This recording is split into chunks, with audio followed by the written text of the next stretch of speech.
என்னுடைய பேர் வந்து பத்மாவதி. திருத்தேரி மன்றத்துடைய பணி வேலை நடந்துருந்தது. மன்றத்துக்கு விழாக்காக 7ஆம் தேதி நாங்கள் வச்சுட்டோம் டேட்டு.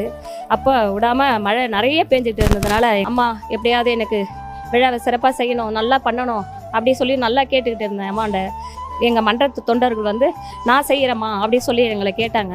சரி செய்யுங்க அப்படின்னு சொல்லிட்டு சொன்னேன்.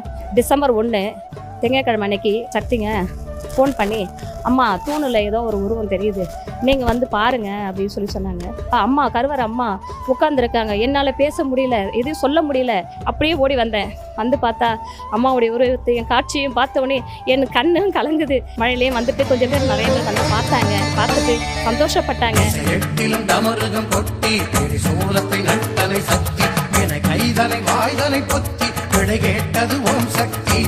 ஒரு குங்கும பாறையை வெட்டி உன் குவலயம்